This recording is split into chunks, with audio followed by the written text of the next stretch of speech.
नमस्कार, महाराष्ट्र के महानिर्णय में आपका स्वागत है। मैं हूं आपके साथ प्रगति शर्मा। महाराष्ट्र के मुख्यमंत्री देवेंद्र फडणवीस ने कहा है कि केंद्रीय बजट से महाराष्ट्र को लगभग 1 लाख करोड़ रुपए प्राप्त होंगे। उन्होंने कहा है, प्रधानमंत्री मोदी के नेतृत्व में केंद्रीय वित्त मंत्री निर्मला सीतारमण द्वारा पेश किया गया बजट विकसित भारत की दिशा में एक मजबूत कदम है। मुख्यमंत्री ने भरोसा जताया है कि 7 हाई स्पीड रेलवे कॉरिडोर से जीडीपी में भारी बढ़ोतरी होगी। 5 लाख की जनसंख्या से ऊपर के जो शहर है उनके लिए जो योजनाएं आई है, या ग्रोथ हब के लिए 5000 करोड़ रुपया पर ग्रोथ हब अगले 5 सालों में देने की जो बात है, उसका महाराष्ट्र को फायदा होगा, क्योंकि एमएमआर, पीएमआर और नागपुर ऐसे 3 ग्रोथ हब ये महाराष्ट्र में चल रहे हैं। मुंबई से पूना ये जो एक हाई स्पीड ट्रेन की बहुत पिछले 10-15 सालों से ये मांग चल रही थी, इसको मंजूर किया गया है।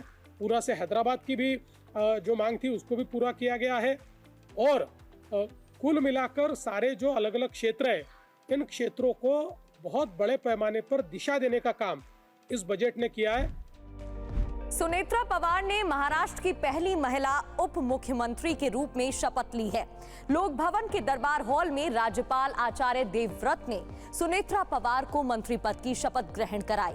इस अवसर पर मुख्यमंत्री देवेंद्र फडणवीस, उप मुख्यमंत्री एकनाथ शिंदे और अन्य प्रमुख नेता मौजूद थे। सुनेत्रा पवार को राज्य आबकारी, खेल एवं युवा कल्याण और अल्पसंख्यक विकास विभाग की जिम्मेदारी सौंपी गई है।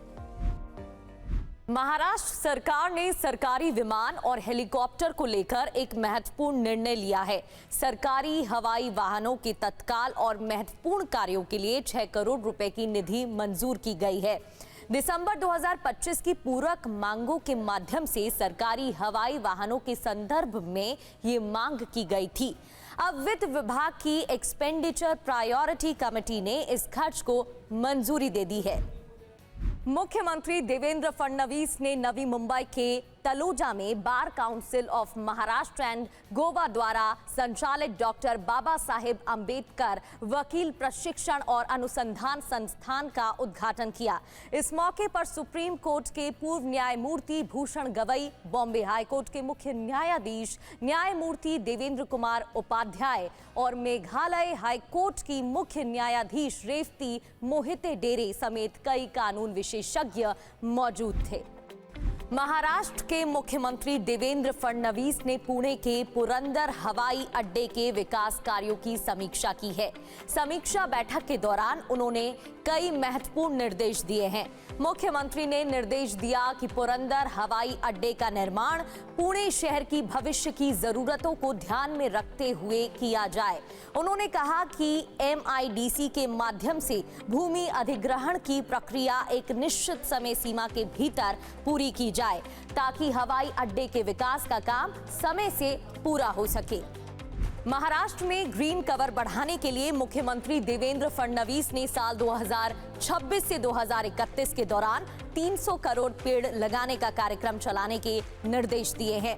मुख्यमंत्री फडणवीस ने कहा है कि पहले साल में करीब 20 करोड़ तक वृक्षारोपण किया जाए। इसमें मुख्य रूप से बांस और सागौन का रोपण किया जाना चाहिए। मुख्यमंत्री ने ये भी निर्देश दिए हैं कि इसके लिए आवश्यक पौधे तैयार करने के लिए सरकारी नर्सरियों के साथ साथ निजी नर्सरियों और स्वयं सहायता समूहों की भी सहभागिता सुनिश्चित की जाए। महाराष्ट्र के उप मुख्यमंत्री एकनाथ शिंदे ने ठाणे में अंबरनाथ तहसील के मलंगगढ़ पर मलंग मत्स्येंद्र नाथ की समाधि के दर्शन किए। माघ पूर्णिमा के अवसर पर उप मुख्यमंत्री ने यहां आरती भी की।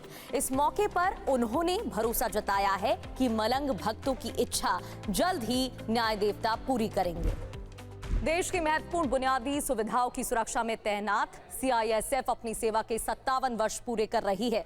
CISF की गौरवशाली सेवा के उपलक्ष्य में 14 फरवरी को रत्नागिरी के पुलिस मैदान में वंदे मातरम साइक्लोथॉन का आयोजन किया गया है। इसका उद्घाटन महाराष्ट्र सरकार के मंत्री उदय सामंत के हाथों होगा।